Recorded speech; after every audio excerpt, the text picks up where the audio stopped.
मागच्या तासाला आपण वातावरण, त्याच्यानंतर पाणी याबद्दल माहिती बघितलं. म्हणजे नैसर्गिक संसाधनाचे गुणधर्म, उपयोग, पाण्याचे उपयोग, पाण्याचे गुणधर्म, हवेचे उपयोग, हवेचे गुणधर्म, या दोन गोष्टी आपण बघितलेल्या आहेत. आता जो तिसरा जो मुद्दा आहे की जमीन या म्हणजे हे हवा, पाणी आणि जमीन. आपण पहिल्या तासाला हवा बघितलं, दुसऱ्या तासाला पाणी बघितलं, आज जमीन. आता जमिनीमध्ये जमिनीचा थर हा मातीने तयार झाला. जमिनीमध्ये भूगर्भामध्ये खडक आहे, त्याच्या खाली मोठमोठे दगड आहेत, त्याच्या खाली पाषाण आहे, मध्यभागी वाळू आहे, त्याच्यामध्ये वरचा थर जो आहे तो मातीचा आहे. मातीमुळं नेमकं आपल्याला कोणता फायदा होतो, तर मातीमुळंच आपण जगू शकतो. कारण मातीमध्ये पिके येतात आणि हे पिकाशिवाय तर आपण जगू शकत नाही. म्हणजे जे काही सर्व काही म्हणजे जीव जंतू, त्याच्यानंतर प्राणी, हे सर्व जगण्यासाठी वनस्पतीची आवश्यकता आहे, म्हणजे धान्याची आवश्यकता आहे.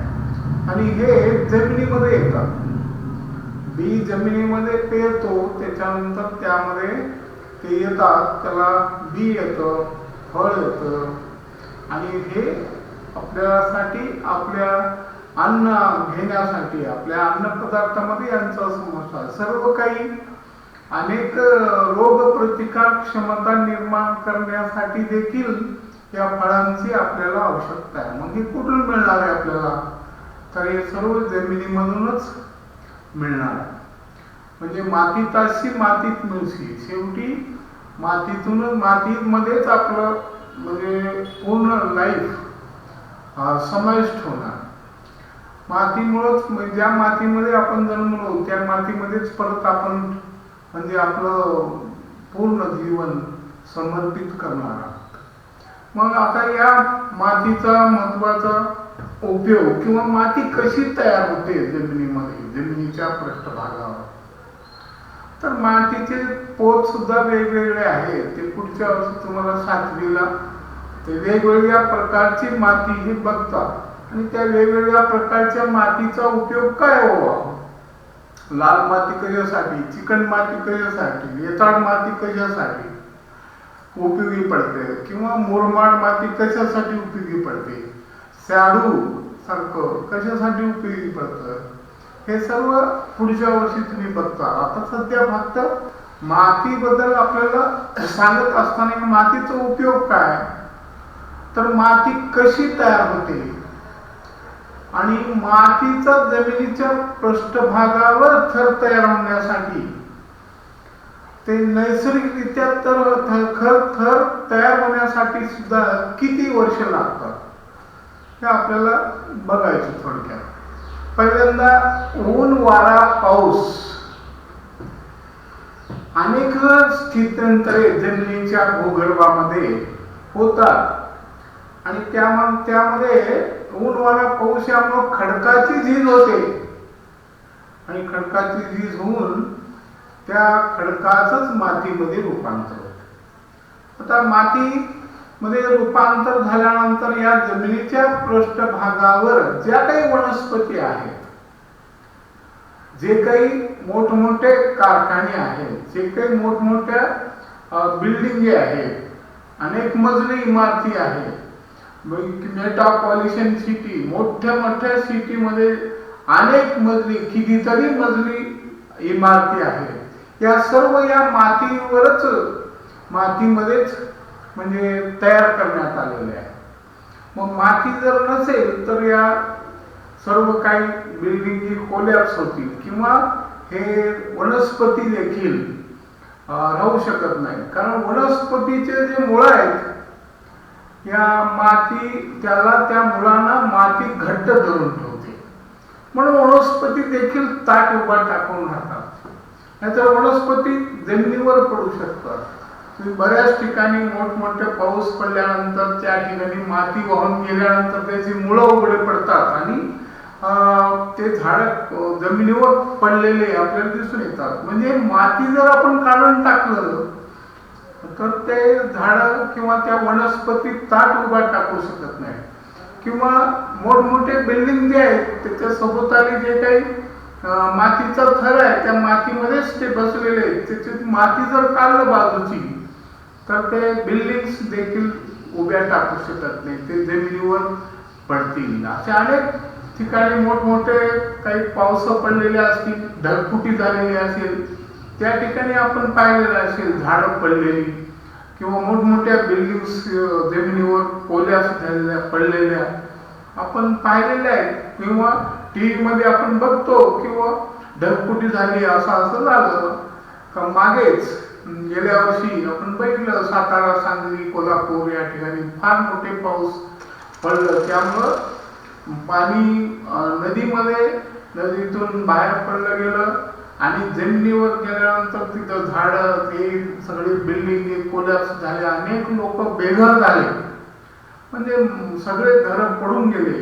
असे अनेक घरं देखील बेघर झालेले आपण पाहिलेले आहे. मग हे मातीशिवाय काय म्हणजे कोणतंच म्हणजे जमिनीच्या पृष्ठभागावर राहू शकत नाही.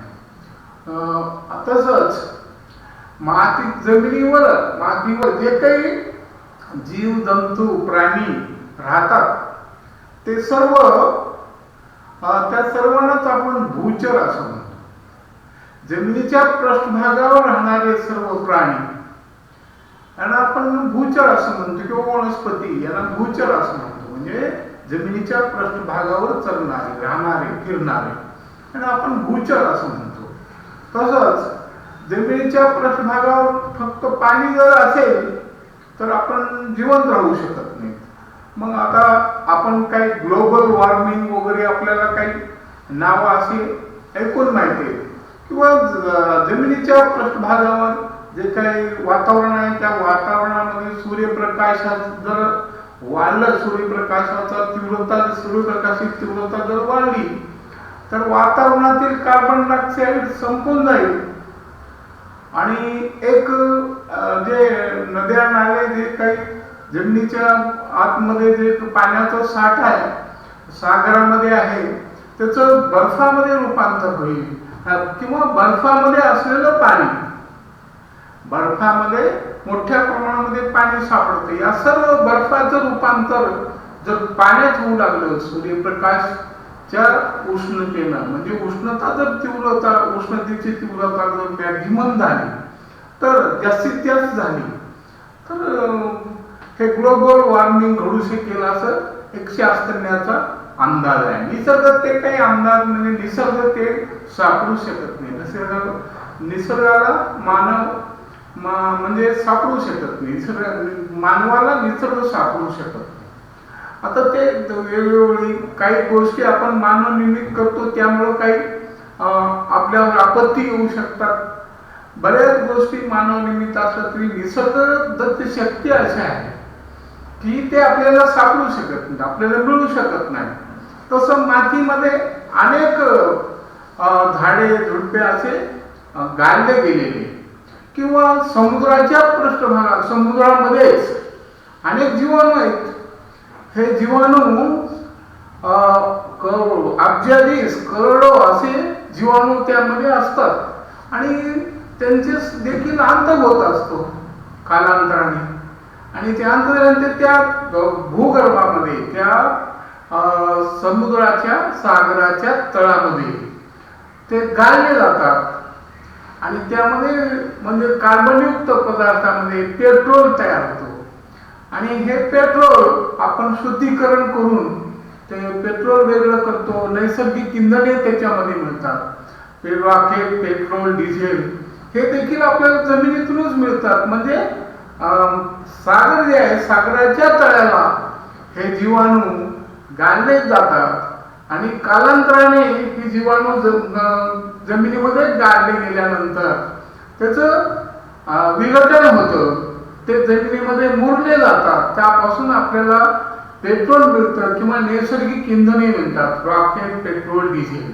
आज आपले जे काही स्वयंचलित वाहने असतील ते मग आपले स्वतःचे असतील किंवा पब्लिक व्हेकल्स असतील, म्हणजे स्वयंचलित वाहनामध्ये आपले स्वतःची वाहनं किंवा हे पब्लिक सोर्सेस, पब्लिक व्हेकल्स, उदाहरणार्थ आपले बस वगैरे हे जे काही असतील, या सर्व वाहनामध्ये पेट्रोल, रॉकेल, डिझेल यांचा उपयोग केला जातो. मग त्याच्याशिवाय आपण आपलं दळणवळण होऊ शकणार नाही, म्हणजे एका ठिकाणाहून दुसऱ्या ठिकाणी आपण जाऊ शकत नाही. आता हजारो किलोमीटर अंतरावर जायचं असेल तर चालत शक्यच नाही तेवढ्या दूर जाणे.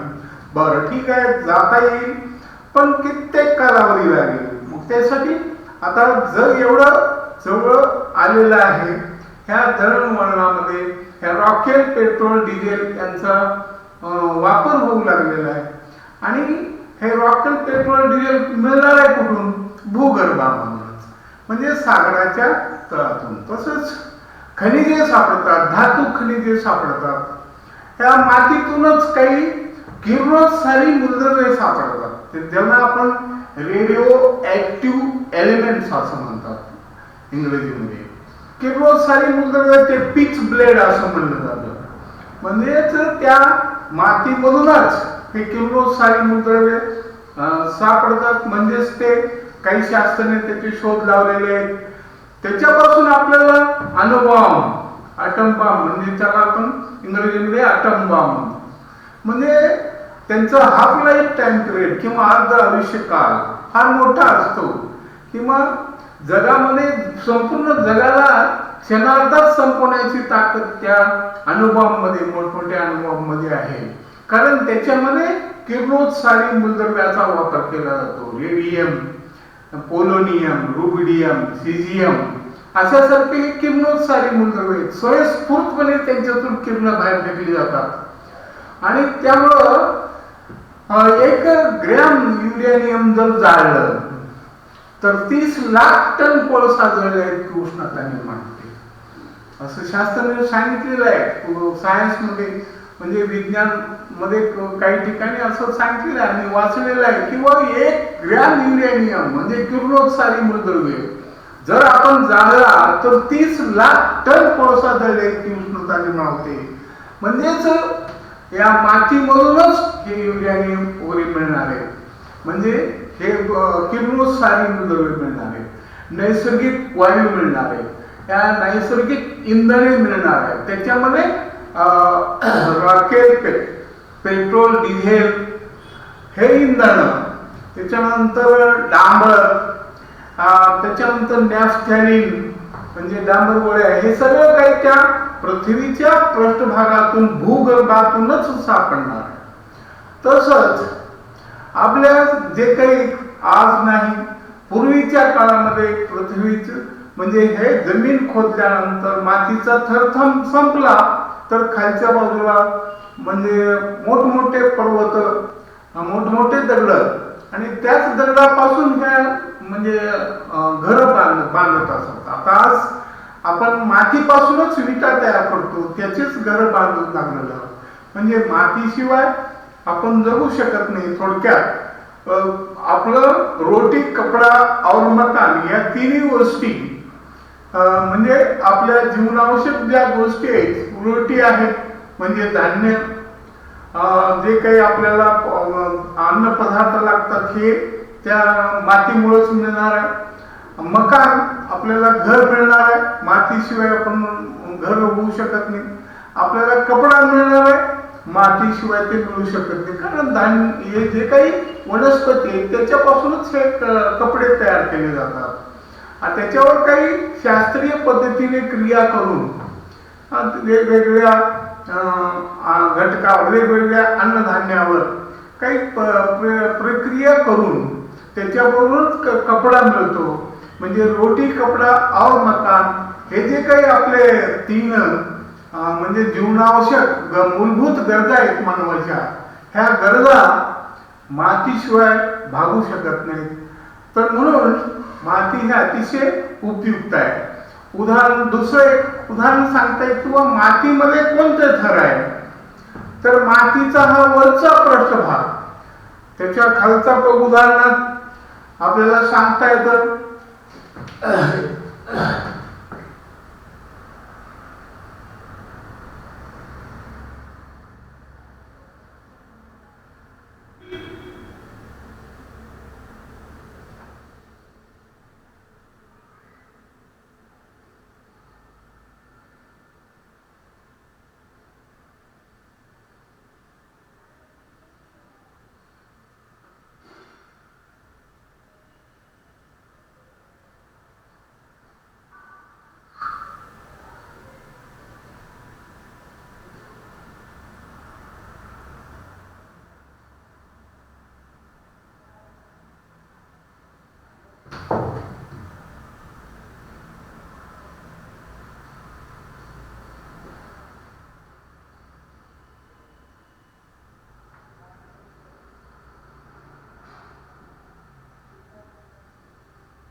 प्लास्टिकच्या पिशवीमध्ये आपण पाणी घेतलं, त्यामध्ये हे असे 4 घटक म्हणजे मोठे दगड, त्याहून छोटे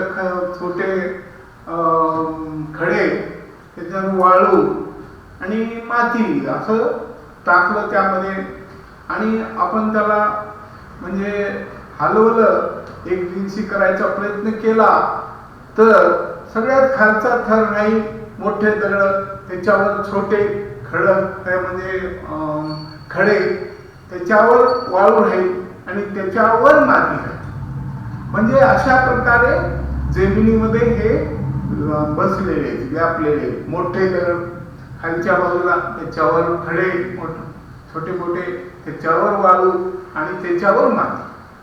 म्हणजे थोडक्यात वरचा जो पृष्ठभाग आहे, पाला पाचोळा इत्यादी पासून तयार झालेला, ह्याला कथित मृदा असं. वरच्या पृष्ठभागावर जे मातीचा थर आहे त्याला कथित मृदा असं म्हणतात. म्हणजे असं सांगितलेलं आहे सायन्स मध्ये आपल्या की 2.5 सेंटीमीटर जाडीचा थर तयार होण्यासाठी, मातीचा थर तयार होण्यासाठी जवळजवळ 1000 वर्ष लागतात. म्हणजे थोडक्यात मातीची वाढ होत असते सगळं. 2.5 सेंटीमीटर, 2.5 सेंटीमीटर जाडीचा थर तयार होण्यासाठी 1000 वर्ष लागतात असं शास्त्रज्ञाचा अंदाज. त्याच्यानंतर दुसरा मुद्दा, ह्या मातीबद्दल आपण सांगत असताना, मातीशिवाय आपण जगू शकत नाही, कारण माती हे जीवनावश्यक वस्तू आहे. त्याच्यामध्ये जे जीवन म्हणजे मूलभूत गरजा आपल्या मातीशिवाय भागू शकत नाही, रोटी, कपडा और मकान. त्याच्यानंतर जे काही दळवलं असेल, आजचं जे काही जग आहे एवढं म्हणजे प्रगत आहे, एवढ्या जवळ आलेलं आहे, हे सगळं ह्या नैसर्गिक इंधनामुळं आलेलं आहे. आणि हे सर्व नैसर्गिक इंधन किंवा नैसर्गिक वायू हे भूगर्भातूनच आपल्याला मिळणार. म्हणजे पेट्रोल कसं तयार होतं, तर आत्ताच सांगितलेलं आहे की समुद्राच्या तळाला हे जीवाणू त्यामध्ये असलेले मृत झाल्यानंतर गाळले जातात भूगर्भामध्ये तळाला, आणि त्यापासून आपल्याला हे नैसर्गिक वायू मिळतात, नैसर्गिक इंधने मिळतात. हे पेट्रोल वगैरे शुद्धीकरण केंद्र असतात खोलावर. अनेक बोर सारखे आपण जे काही कूपनलिका जमिनी मातीमध्ये पाडतो तशा प्रकारे समुद्रामध्ये पाडलं जातं, आणि त्यापासून आपल्याला नैसर्गिक इंधने मिळतात. म्हणजे पेट्रोलियमचं शुद्धीकरण देखील केलं जातं, रॉकेल, पेट्रोल इत्यादीचं शुद्धीकरण देखील केलं जातं. दुसरा मुद्दा, आता या पाठामध्ये आपल्याला 3च गोष्टी बघितलेल्या आहेत. नैसर्गिक संसाधने चे गुणधर्म, उपयोग पहिला मुद्दा बघितलेला आहे, म्हणजे हवा. दुसरा मुद्दा बघितलाय पाणी, आणि तिसरा मुद्दा बघितलाय माती किंवा जमीन. मग आता थोडक्यात सांगू लागले या धड्याचं. याच्यामध्ये 3च मुद्दे. पहिला हवा, दुसरा पाणी, तिसरा माती. आता थोडक्यात या म्हणजे आपल्याला थोडं महत्वाचे असं पुस्तकामध्ये तुमच्या लिहिलेलं आहे. त्याच्यामध्ये जे काही आपल्याला ध्यानात ठेवण्याजोग्या काही गोष्टी आहेत त्या धड्यातून आपल्याला ते सांगण्याचा मी प्रयत्न केलेला आहे. मॅक्झिमम तुम्ही पुस्तक वाचा आणि त्याच्यामध्ये जे काही मी गृहपाठ देणार आहे या ठिकाणी ते गृहपाठ लिहा सविस्तरपणे. पहिला मुद्दा किंवा थोडक्यात आणि महत्वाचा पहिला मुद्दा, वातावरण. पृथ्वीच्या सभोवताली जे हवेचं आवरण आहे त्याला वातावरण असं म्हणलं जातं, आणि या हवेच्या दाबामुळे पृथ्वीच्या पृष्ठभागावर जो दाब तयार होतो त्याला वातावरणाचा दाब असं म्हणतात. दुसरं, हवेमधील घटक. हवेमध्ये कोणकोणते घटक आहेत? हवेमध्ये अनेक घटक मिसळलेले. मूलभूत 2 घटक, मॅक्झिमम मोठ्या प्रमाणामध्ये 99%, त्याच्यामध्ये नायट्रोजन 78%, 78%, ऑक्सिजन 21%, 21%, दोन्हीची बेरीज केलं तर 99%, 99%, आणि 1% इतर. त्यामध्ये कार्बन डायऑक्साईड 0.03% आणि 0.10% किंवा पर्सेंटेज अक्रिय वायू. त्या अक्रिय वायूमध्ये किंवा निष्क्रिय वायूमध्ये त्यांना आपण नोबेल गॅसेस म्हणतो. त्याच्यामध्ये helium, neon, argon, krypton, xenon, radon असे 6 आहेत. हे निष्क्रिय वायू, त्यांना नोबेल गॅसेस, इनर्ट गॅसेस किंवा राज वायू मराठीमध्ये निष्क्रिय वायू, अक्रिय वायू असे म्हणतात. आणि यांचा अभ्यास तुम्हाला पुढे चालून 11वी 12वी आणखीन काही शिकत असताना सायन्स मध्ये तुम्हाला मिळणारच आहे. परंतु आता इथं अक्रिय वायू म्हणलं किंवा निष्क्रिय वायू म्हणलं, राजवायू म्हणलं की कोणते असतील, तर आपण थोडक्यात ध्यानात ठेवायचं helium, neon, argon, krypton, xenon, radon हे कोणाबरोबरही क्रिया करत नाही, म्हणून त्याला निष्क्रिय वायू, अक्रिय वायू किंवा राजवायू असं म्हणलं जातं. ते कसं काय नाही तुम्हाला 9वी 10वीला परत ते काय व्हॅलन्सी, संयुजा वगैरे वगैरे सर्व गोष्टी तुम्हाला बघायला मिळतील पुढे चालून अभ्यास करत असताना.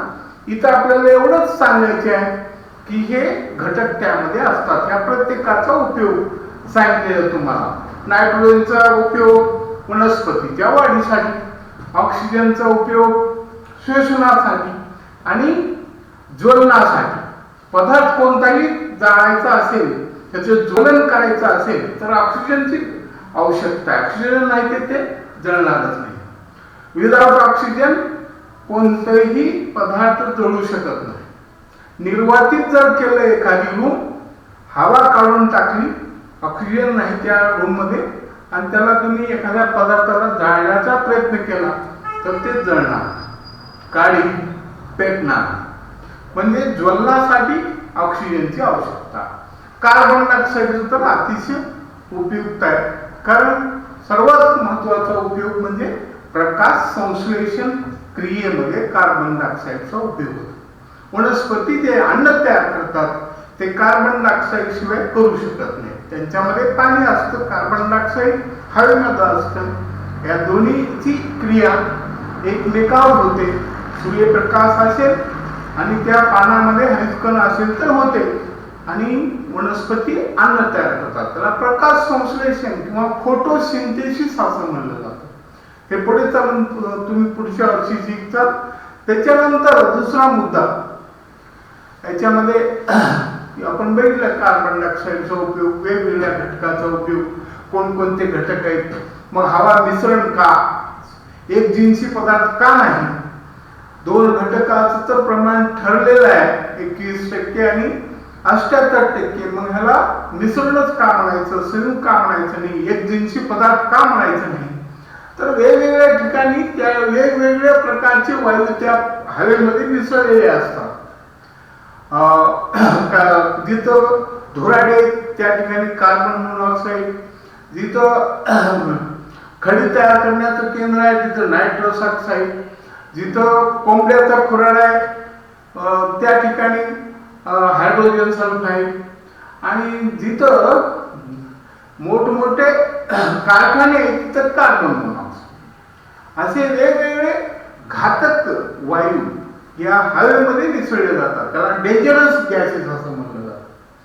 म्हणून हवा हे एक मिश्रण आहे, संयुग नाही, एक जिन्सी पदार्थ आहे. हे हवेबद्दल सांगितलं. तर पाण्याबद्दल सांगत असताना पाण्याला जीवन असं म्हणतात. शास्त्रीय कारण द्या असं मी इथं लिहिलेलं आहे. Water is life.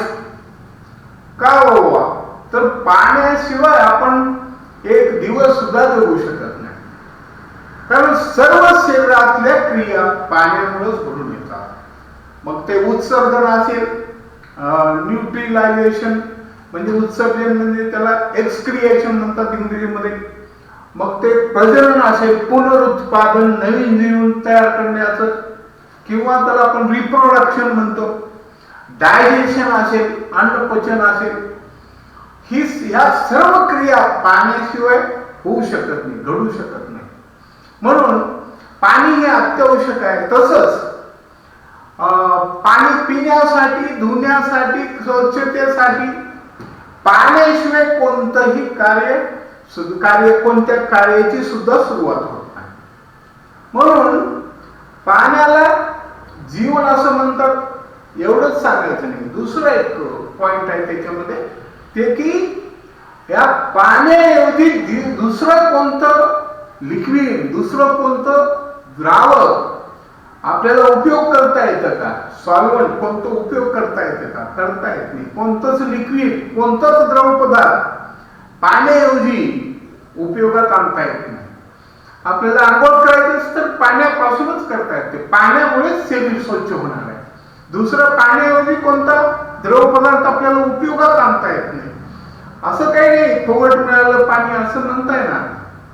पाण्याऐवजी इतर कोणत्या पदार्थाचा उपयोग, इतर कोणत्या द्रवाचा उपयोग करता येत नाही. म्हणून पाण्याला जीवन असं म्हणतात. दोनच मुद्दे, आंघोळीसाठी, धुणे धुण्यासाठी, पिण्यासाठी, स्वच्छतेसाठी पाण्याचा उपयोग होतो. हे कोणी लिहू शकतं. पण दुसरा मुद्दा सुद्धा तेवढाच अत्यावश्यक आहे. एक मुद्दा लिहिला तर एकच मार्क पडेल. दुसरा मुद्दा म्हणजे पाण्याऐवजी इतर कोणत्याही पदार्थाचा किंवा द्रवाचा उपयोग करता येत नाही. म्हणून पाण्याला जीवन असं म्हणतात. दुसरा एक मुद्दा इथं लिहिलेला आहे आपण, शास्त्रीय कारणे त्यामध्ये पाण्याला वैश्विक द्रावक असं. पाण्याला वैश्विक द्रावक का म्हणतात? Universal solvent. म्हणजे पाण्यामध्ये अशी एक क्षमता आहे, असा एक महत्वाचा गुणधर्म आहे की अनेक पदार्थ विरघळून घेण्याची क्षमता आहे. अनेक पदार्थ, मॅक्झिमम, थोडं बहुत त्याला काही असतील टिपिकल काही पदार्थ की ते पाण्यामध्ये विरघळू शकत नाही. पण पाण्याला उष्णता दिल्यावर अनेक पदार्थ सुद्धा विरघळू शकतात. म्हणजे काही पदार्थ सावकाश विरघळत असतील. साखर आहे समजा, ते सावकाश विरघळतं. उष्णता जर दिली त्या पाण्याला तर ते विरघळणार नाही.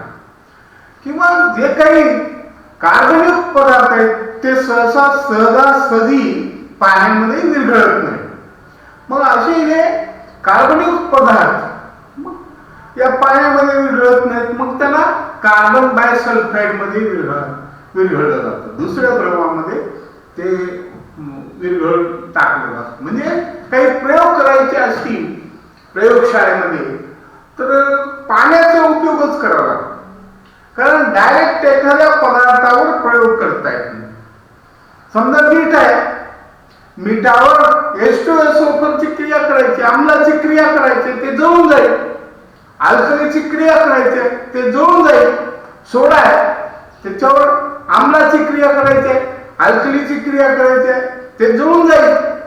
मग त्यासाठी काय केलं जातं, अगोदर त्या मिठाला किंवा त्या सोड्याला पाण्यामध्ये विरघळवलं जातं, त्याचं द्रावण तयार केलं जातं आणि त्याच्यावर मग त्या आम्लाची, आम्लारीची, कोणत्याही पदार्थाची, रासायनिक पदार्थाची त्याच्यावर क्रिया केली जाते.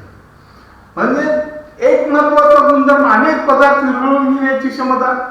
त्याच्याबरोबर दुसरा एक महत्वाचा गुणधर्म, तो दुसऱ्या पदार्थावर क्रिया करत नाही. पदार्थ त्यामध्ये विरघळला जातो, पण त्या पदार्थावर तो क्रिया करत नाही, म्हणजे उदासीन आहे तो, त्या पदार्थावर तो क्रिया करत नाही. अनेक पदार्थ विरघळून घेण्याची क्षमता आहे आणि परंतु त्याच्याबरोबर तो त्या पदार्थावर क्रिया करत नाही, म्हणून त्याला वैश्विक द्रावक असं. पाण्यामध्ये अनेक पदार्थ विरघळून घेण्याची क्षमता असून तो त्या पदार्थावर क्रिया करत नाही, म्हणून पाण्याला वैश्विक द्रावक असे म्हणतात. हे दोन मुद्दे त्यामध्ये यायला पाहिजे. त्याच्यानंतर हे पाण्याला आपण सॉल्व्हंट म्हणतो इंग्रजीमध्ये, त्याला मराठीमध्ये द्रावक म्हणतात. ज्या पाण्यामध्ये पदार्थ विरघळतो त्या पदार्थाला द्राव्य म्हणतात, त्याला मराठीमध्ये सोल्यूट म्हणतात, SOLUT.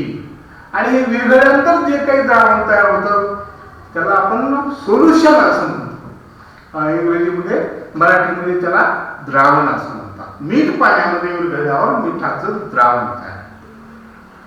आणि आणखी एक शेवटचा मुद्दा आता आपण इथं लिहिलेला आहे, नैसर्गिक जलचक्र म्हणजे काय याबद्दल सविस्तर माहिती द्या. पृथ्वीच्या भूगर्भामध्ये 2/3 पाणी आहे आणि म्हणजे एक भाग पाणी हे जमीन, 2 भाग पाणी, असं हे भूगर्भ, हे पूर्ण जमीन व्यापलेली आहे. आणि त्याच्यामध्ये अनेक नद्या, तळे असे स्त्रोत आहेत पाण्याचे. आणि या जमिनीमध्ये एक फार मोठी क्षमता आहे, ते म्हणजे पाणी धरून ठेवण्याची. आणि एकदा पाऊस पडला तर ते जमीन पाणी धरून ठेवतं आणि आपल्याला वर्षभर पाणी मिळू शकतं. आणि हे जे जमिनीमध्ये क्षमता आहे त्यामुळे आपल्याला वर्षभर पाणी मिळू शकतं. आणि हे पाणी साठलेलं त्या जमिनीमध्ये असलेलं पाण्यामध्ये म्हणजे वनस्पतीच्या पानामध्ये, खोडामध्ये, जळी स्थळी कुठेही पाणी असेल त्या पाण्याचं सूर्यप्रकाशामुळे बाष्पीभवन होतं. ही बाष्प वर जाते आणि हवेमध्ये जे काही धुळीचे कण आहेत त्यावरती बसते, चिकटते, तिचे ढगात रूपांतर होतं. त्याला हवा लागली की वर जातं आणि थंड हवा लागली की त्याचे पाण्यामध्ये रूपांतर होतं. व काही ठराविक परिस्थितीमध्ये किंवा ठराविक ऋतूमध्ये म्हणजेच पावसाळ्यामध्ये पाऊस पडतो. हे सतत चालू असतं वर्षाला, म्हणून याला नैसर्गिक जलचक्र असं म्हणलेलं आहे. आणि नैसर्गिक जलचक्र याबद्दल मी सविस्तर माहिती तुम्हाला दिलेली आहे. ते जमिनीमध्ये आपल्याला मातीचा उपयोग सांगत असताना म्हणजे हे जे काही बिल्डिंग आहेत, लार्ज बिल्डिंग, अनेक मजली इमारती किंवा वनस्पती यांच्या मुळा धरून ठेवण्याचं काम माती करत असतं. आणि जमिनीमध्ये हे क्षार पाणी सर्व काही साठलेलं असतं आणि या जमिनीमध्येच ते धरून ठेवण्याची क्षमता आहे. त्यामुळे आपल्याला कित्येक दिवस, 2-4 वर्षी जर समजा दुष्काळ पडला तरी पाणी आपल्याला मिळू शकतं.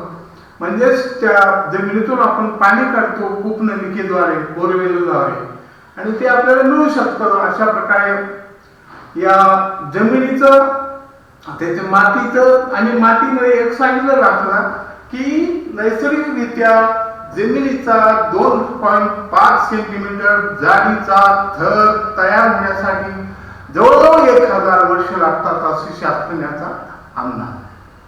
अशा प्रकारे आपल्याला हा जो दुसरा धडा आहे नैसर्गिक संसाधनाचे गुणधर्म, उपयोग, हवा, पाणी, माती याबद्दल मी सविस्तर माहिती दिलेली आहे. तुम्ही वाचा आणि मी सांगितलेल्या प्रत्येक गोष्टी सांगत असताना तुमच्या जवळ पुस्तक असू द्या, एकही मुद्दा असं तुम्हाला न समजलेला आहे असं राहणार नाही असं माझं एक ठाम मत आहे. त्याच्यानंतर आपण याच्यानंतर दुसरा धडा, हा पहिला धडा झाला 3 आपण तास घेतलेले, त्याच्यामध्ये तुम्हाला एक गृहपाठ दिलेला आहे. तो गृहपाठ सविस्तर घ्या, तिथंच दिलेलं आहे. नैसर्गिक जलचक्र याबद्दल सविस्तर माहिती द्या, शास्त्रीय कारणे द्या 2 सांगितलेले, वातावरणातील हवेतील घटकाचे सविस्तर माहिती द्या, त्यांचे उपयोग वगैरे काय असतील ते मी आता सांगितलं. नायट्रोजनचा उपयोग, ऑक्सिजनचा उपयोग, कार्बन डायऑक्साईडचा उपयोग, अक्रिय वायूचा उपयोग, हे सर्व सविस्तर घ्या. वातावरण म्हणजे काय त्याबद्दलही माहिती द्या. अशा प्रकारे तुम्हाला 4 ते 4 प्रश्न दिलेले, त्यांची सविस्तर माहिती द्या आणि सविस्तर अभ्यास करा. 3 घटकाबद्दल, एक हवा, एक पाणी आणि एक माती किंवा जमीन. याच्यानंतर आपण दुसरा पाठ बघू, म्हणजे आपले वनस्पती किंवा प्राणी यांचे लक्षणे किंवा कॅरेक्टरिस्टिक ऑफ लिव्हिंग थिंग, म्हणजे कॅरेक्टरिस्टिक्स ऑफ लिव्हिंग थिंग हा दुसरा चॅप्टर आपल्याला बघायचा आहे. त्याच्यामध्ये आपल्याला सांगता येतं तर सजीवाची लक्षणे, ते प्राणी असतील किंवा वनस्पती असतील त्यांचे कॅरेक्टरिस्टिक्स 7-8 कॅरेक्टरिस्टिक्स आहेत. एका दिवशी दोन असं 3-4 तास लागेल आपल्याला. हा दुसरा धडा 4 पिरियड मध्ये होईल. हा पहिला धडा 3 पिरियड मध्ये झाला. 3 तुम्हाला व्हिडिओ बघा व्यवस्थित, पहिला, दुसरा, तिसरा, तिन्हीमध्ये मी सविस्तर माहिती दिली आहे. पहिला दुसरा मुद्दा सांगत असताना पहिल्याची माहिती सांगितलेली आहे, तिसरा मुद्दा सांगत असताना दुसऱ्याची थोडक्यात माहिती सांगितलेली आहे, तिसरा मुद्दा संपल्यानंतर हे गृहपाठ दिलेला आहे आणि त्याच्यानंतर थोडक्यात आणि महत्वाचे याबद्दलही सविस्तर माहिती दिलेली आहे. तुम्ही पहा आणि तुम्ही वाचा. समजत नसले तर विचारा कोणाला किंवा तुमच्या आई वडिलांना विचारा, सोबत कोण असतील शिक्षक वगैरे पालक कोण असतील त्यांना विचारा कोणता मुद्दा असेल तर. काही इंग्रजी शब्द त्याच्या सोबत आले असलेले, आता युनिव्हर्सल सॉल्व्हंट किंवा नॅचरल वॉटर सायकल किंवा वॉटर इज लाईफ, हे सगळ्या गोष्टी क्लिअर होऊ द्या, म्हणजे तुम्हाला पुढे चालून काही त्रास होणार नाही. हा बेस आहे, हे बेस कंप्लीट झाल्याशिवाय पुढचं काही समजणार नाही. व्यवस्थित अभ्यास